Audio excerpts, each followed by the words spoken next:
Guys, welcome to La Bella Vita. I am your host and founder of Bullies Keep Out, Dana Giacovello. Today I am here with actress and Bullies Keep Out advocate, Kaitlyn Black. Kaitlyn, thank you for taking the time out of your day to be here. Oh, well, thank you for asking me to participate. It's an honor to be a part of such a great campaign. Thank you. It was my pleasure. So let's talk a little bit about, the cause of bullying and hate and everything that surrounds it. In your words, and what motivates you to really fight for this cause and epidemic that's really been going on for a while, both on and offline? I was bullied in middle school. I was a dancer and involved in musical theater and in a very sports-oriented school. I also had a mother who was a dance teacher and aerobics teacher who would come and choreograph musicals or help out, and she would often be in her workout wear, looking like Suzanne Summers or Jane Fonda. She was kind of the odd mom out. And so I became the odd kid out, I had acne, I had peach fuzz, so when I would put on a lot of makeup to cover my acne, they'd make fun of me about my peach fuzz, but, I couldn't seem to win there. And people just, I think people don't understand what they don't know, and when you're involved in such a high sports school that's like soccer, lacrosse, football, all of that stuff, and then you have this girl that sometimes shows up in her tights and has a leotard under her uniform. People just don't get it. Middle school was a really rough time for me, and high school, I think I tried to fit in really badly, and they forced me. Probably drinking too young, and just hanging with the wrong crowd that wasn't benefiting me. It wasn't doing anything for my self-esteem. I was just trying to fit in and not stand out. But it finally wasn't until college that, I found my people. I found my theater people. And, I found my voice. I found the humor that I had that I kind of felt like I'd been keeping inside to fit in. And so that's why bullying and anti-bullying campaign and bullying that are so important, because I experienced it firsthand. I have to say, the one thing I gained from it was a really strong shell, a really thick skin, which I think is so necessary in the business. I think you hear no so often. But I think it's important, and I think the more we educate, whether it's on religious discrimination or racial profiling, the more knowledge you have, the more understanding and patient of a human being you will become. So, the more people speak out and stand up and band together, but, things will change. Progress will happen. You see it here in the United States with gay marriage and gay rights and equality in the LGBT community, or LGBTQ. Right. It can happen. Change can happen. It might be slow, but the more we stand up for each other, and the more we try to understand, people's point of view, the better this world will be, and the better we'll be for it. Absolutely. And it's something that I always ask my advocates and the people that I work with if they ever got bullied. And obviously you brought that up. And it seems like you went through it for a while. So, yeah, you do. And I'm glad to hear it. It sounds like obviously you got through it. You're an actress. How is that? It's almost kind of crazy. You got bullied and you feel like you don't want to stand out. And now we talk about how important it is to stand out. Was acting something you always wanted to do, from going from being like that shy girl who was, you said you got made fun of for this and that, to acting? I think being on stage was the time I felt the most comfortable in my skin. Where I felt like I had the audience's attention and I was there to perform and entertain, and that's where I felt the best about myself. I think since I was a young child, I started in dance, and I think that's where it happened. But I think you try to fit in, and you don't want to stand out, and you don't want to speak up, because those are such formative years, being a teenager, going Yeah. from, to 11, 12, even into high school, that you have so many insecurities already as a kid. Your body's changing, you look weird, you feel weird, your hair's weird, your braces, so it's like, I understand when some people don't stand up and don't fight for other people, because it's an awkward age, and you're just not feeling great about yourself, usually. So I applaud any teenagers or young children that have the courage and the strength to do that, because I was not one of them, unfortunately. I Right. can do it now, Right. but it really takes a strong person, with a great head on their shoulders and so much kindness in their heart to stand up for people that are being bullied. And I think that also goes towards parents and parenting, and teaching your children about the golden rule constantly, and just we as a society, as teachers, whether it's in the arts or as coaches, we have to continue reminding children as they're growing, as they're developing all these social skills, to be kind, to love each other, and to find joy in what makes everybody unique. Absolutely, and it's funny because I was just tweeting and reading something about like that. We have to teach kids empathy, and it's so much about technology and with their phones and the iPods and the this and the that, Right. and they're not like And looking up, and they're looking down, and they're not really seeing like and having the compassion that they need to learn being face to face with people. Yeah, because there's no social interaction anymore. All we do is the like button, and that's how we show, validation now. I liked your photo, or I put smiley face there. And I'm not saying social media is bad. It is that amazing thing. Oh, absolutely. From technology and everything.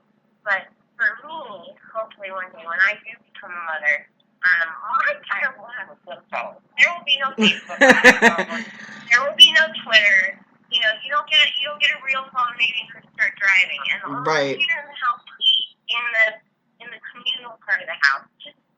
I just don't think it's necessary. I mean, I used to teach theater and dance when I first came out to LA, and I did it in Ohio where I'm from. And you can tell the progression of lack of eye contact, even just like normal salutations, like "Hi, good morning, how are you?" That kind of stuff. We're losing that. We're losing that in even in the way we're writing. Everything's abbreviated now. We can't even spell words anymore. I know, it's true. It's getting a little out of control, and that's where mentors, teachers, parents, coaches, we all have to kind of remind the children to like put the phone down. Let's have some one-on-one time where nobody's telling their kids go play outside anymore. But get off the computer. So. I was outside all the time as a kid, but it's funny. Actually, another one of my advocates that I met up with in New York City when he was here for a little bit. He said the same thing. He was like, I mean, my kid's not going to be having the phones and staring at the phones, and why does he need an iPhone and an $800 phone, and they're all over social media, and it's a controversial topic of some of the parents who let their kids that are underage, on Twitter or Facebook, because you're kind of putting them into the den of where it could be breeding of the cyberbullying and the harsh things, and now they supposedly, I hear that this like button is going to be on Facebook, and I'm kind of nervous, and I'm curious to see how that's going to play out, because I have a feeling that's going to turn into a lot of negativity. Yeah, I mean, there's actually, I just recently saw on Facebook that Anderson Cooper is doing a special report that's been in the making for 2 years about being 13 and social media and the bullying and what happened, and how to, as parents, how do we help navigate our children, through that time. So I'm interested in watching that and seeing what they found. But yeah, I mean, luckily when I was growing up, like, AIM, like that kind of instant messenger over the computer was just becoming popular as I was like getting out of high school. So I Right. never really got into it. I never understood it. I mean, I'm 32, so like I was like, why are you talking on the internet? Just pick up the phone and call me. It always it just never. It was ridiculous, and the fact that you had to, you used to have to be home to talk to your friends. And Mm-hmm. your parents would have, answer the phone. So your friends would have to have the manners, say, this is Katie, is Kaitlyn home? Right. Oh, Katie, like just having that little bit of interaction and speaking to an adult and speaking to an adult properly. I don't know. I was allowed to tell boys.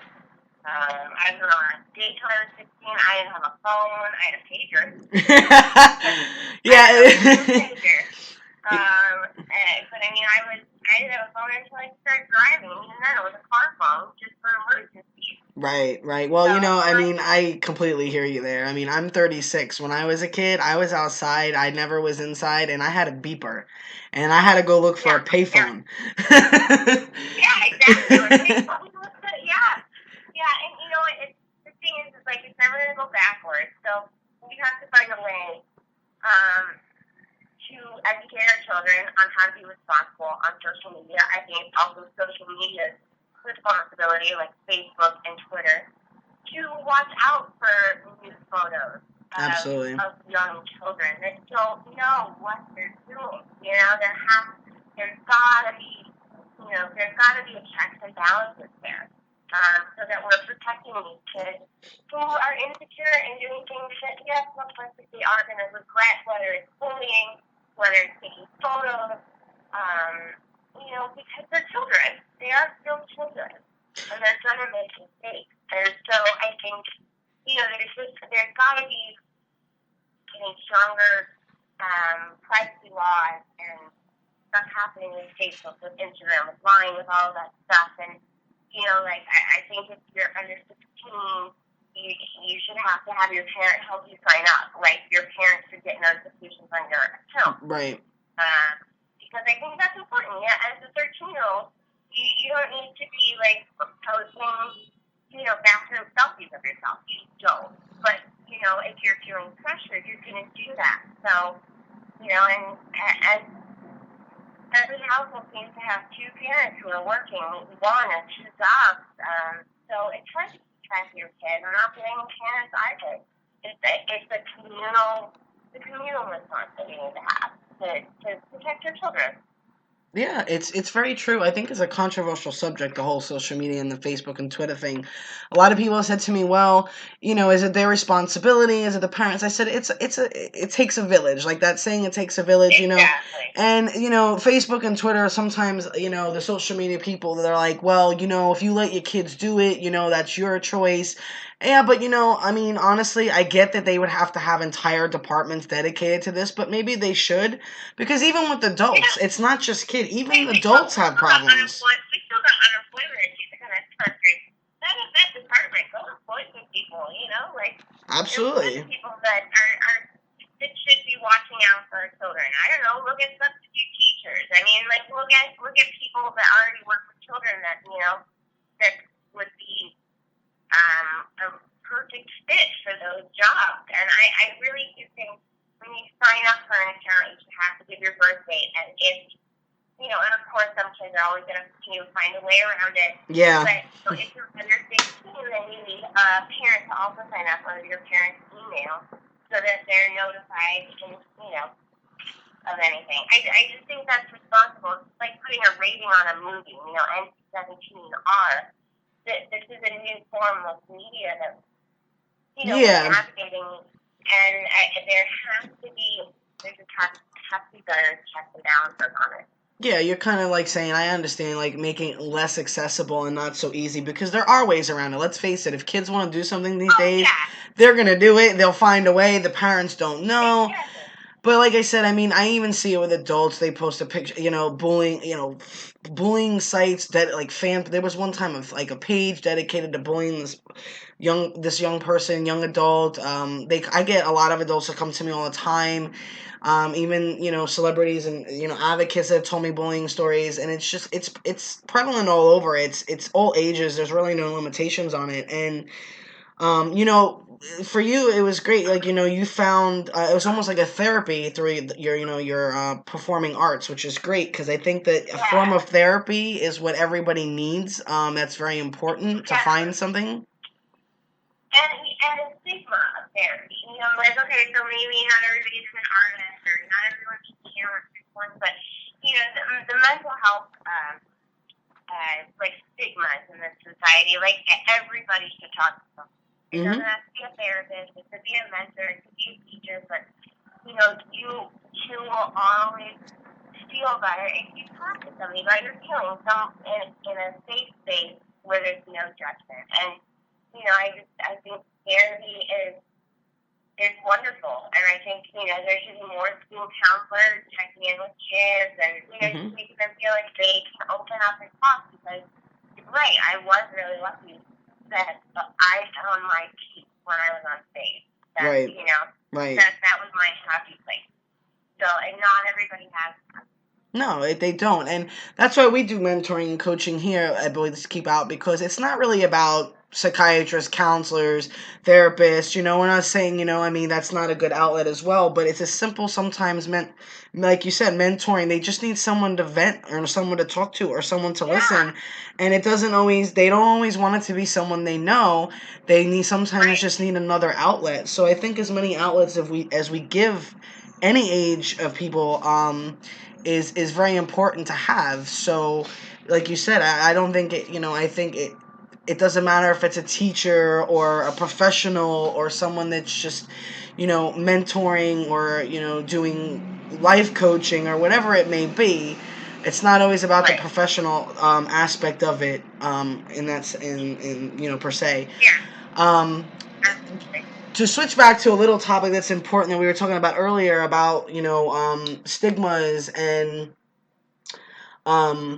the way people perceive everybody's so worried about their hair, their clothes, their this, their that. If they have a pimple, if they have their eyebrows and this and that, and if they have braces, if they wear glasses, and there's all types of shaming that goes on nowadays, especially how fat shaming and what you look like and what you're wearing. And I'm curious, a lot of people feel that it's the media's fault, and sometimes even the entertainment world or Hollywood, that they make these young girls and people think that you have to be perfect and you have to be, drop dead gorgeous and you have to be a size 0, and, even on covers of magazines, and they just feel like there's a lot of pressure, and like you have people speaking out about it and actors speaking out about it, bracing yourself, and then you have the whole other aspect of Hollywood where it's complete opposite.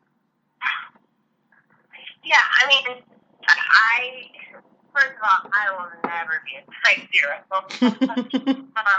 Maybe I was when I was 16 and dancing, but that's one thing. I'm not ashamed. Like I'm probably like I'm 5'6" and about 142 pounds. Now that's like average person.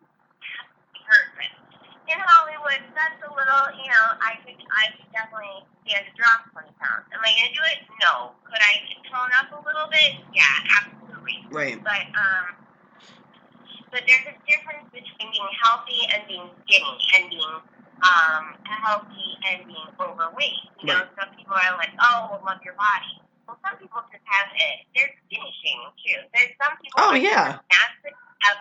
high metabolism. There's nothing they can do about it. Right. And then there's some people with thyroid issues. I think the main message, and there's a really good company that's called Healthy is the New Skinny, that I did like a little ad campaign. And I think it's just healthy is the new way of life. Like everybody's body is different. We all hold weight differently and in different places. And, like 1 year it's all about big boobs. The next year it's all about a big butt. Then it's about having, abs, whatever it is. It's just like fashion. It's going to be ebbs and flows. And what you need to do, and you as in the population, need to just be comfortable, find your style, deal with your braces, deal with your skin. You know, I had all that. I had the braces, I had the acne, I had what I like to call flower bangs when I was a child, where you use your curling iron to roll half your bangs down, the other half up, so like a big flower on the top of your forehead. Mm-hmm. Yeah, that was a really cool move. It was popular though back then. I hurt his hair. I mean, I looked at that and pictures. I'm like, holy smoke, what?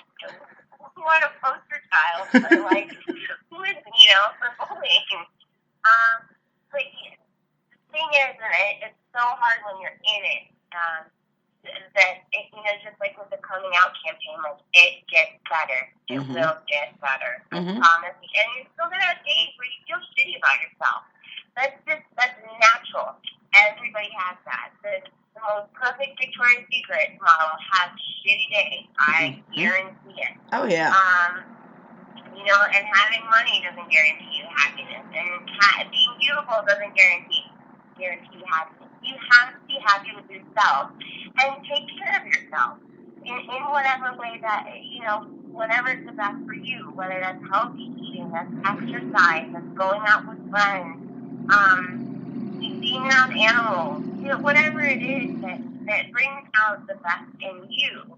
As long as you're taking care of yourself, you're going to feel better about yourself, no matter, you know, no matter what's going on in the outside world. Yes, there's still going to be problems and bad days and people that are negative. And the thing of it is like when someone's bullying you, when someone's being negative to you, there's something going on with them. There's something that they don't feel good about in themselves. There's a deep-seated issue with anybody who's a bully. There's something going on there where they feel ashamed, and so they're lashing out to the attention of them, which makes them feel better, to make them not feel so bad. And I think that's another thing you have to remember if you're being bullied, that even though that person is causing you so much pain, you can bet that there is a serious pain in their heart for them to be behaving like that. Right.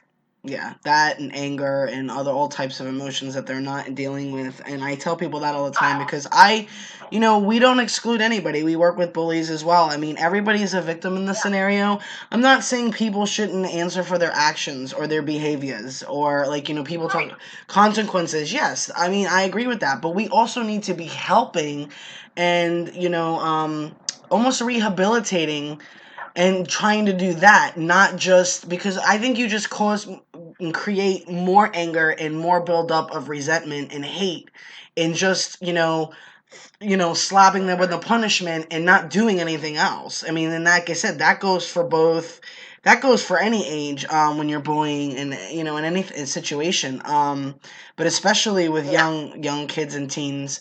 And I think that's a great thing. It's about that's the message that I think should be all over is, be healthy, be you, embrace who you are. We're all different. Yeah. You know. Yeah, I mean, I think it's important as a society that just like, when you're treating drug addicts or people that are, constantly involved in the prison system and because of drug addiction or mental instability, we need to start treating those problems, those the root issues, the root causes of why somebody is continuing going back to alcohol or cocaine or heroin or whatever it is. And I feel like kids have the same position when it comes to bullying and like hate mongering and racism. I mean, let's treat the issue. There's something happened to make you behave that way. So that's what we need to focus on. No, we very much do, and I wholeheartedly agree with you there, and that's why when I get asked that question sometimes, and even when we were on, from a PSA, we were on, featured on Pop Trigger, and some of the comments I was reading, and a couple of them were saying, oh, bullies are victims too, oh, adults are victims too, and I said, we work with all ages, we work with adults, and I said, and then they when they mentioned bullying, and I'm like, and guess what, we also work with bullies too, we don't exclude anybody. It's about spreading kindness, love, and compassion, acceptance, and understanding. If you start excluding people, that's bullying. Yeah, it's like, Right. somebody said something about like the name, or like, do you exclude bullies? I said no. I said it's about, we don't condone it, and we want to keep that Right. out, and it's about love and positive vibes and spreading Yeah. kindness and Yeah. love. But But that having doesn't kindness. mean we don't help them, and we won't listen to them or work with them or mediate a situation. Right. Right. And that's the best way. That's the best way to handle it. It's, you're not sending a mixed message. You're working with everyone. You're trying to help everyone. And I was raised Catholic. I'm not a practicing Catholic anymore, but I still believe in a lot of values. And Mm-hmm. I love that Pope Francis is really kind of bringing back that message of being humble and kind, being Yes, kind to each other, loving each other. absolutely. We only get one shot at this. We only get one world, and it doesn't matter your race, your gender, your sexual orientation, your religion. We all have to start working together, and loving each other and loving ourselves. And I know it's easier said than done. Put that on a poster in your office, and yeah, it's a nice message. It's not as easy to accomplish. Yeah, it's like when people bullying harsh words. It's easy to spew out words, but it's a whole different thing when you have to actually, take action on things or change, or it's a lot easier to say things and just spew things out, but it's a whole different story in, the arena of, like you said, actually doing it. But I think I think you have just amazing messages, and the way that you think about everything, because it's so true, and I completely agree. I was gonna ask you, one of the things I always like to say when I close out is, what's some advice you would give? But you've given so much and such great messages, and said so much. I think you pretty much summed it up. So I mean, we could basically just say that we look forward to your PSA, because I can imagine that's going to be exciting, and I'm interested to see that. But I really appreciate you. I know you're busy, and I appreciate you taking the time out of your schedule to be here and discuss such an important topic. And we covered a lot of things, and it was great a pleasure to speak with you. Thank you so much for great questions and for doing what you're doing. I mean, it's just it's it's so nice to know that there are people out there in the world that are doing it there, that are helping everybody. And thank you for probably helping a lot of people out there. Thank you. I appreciate that. And like I said, it was a pleasure, and we look forward to your PSA and working with you a little bit more. And again, taking the time out of your schedule.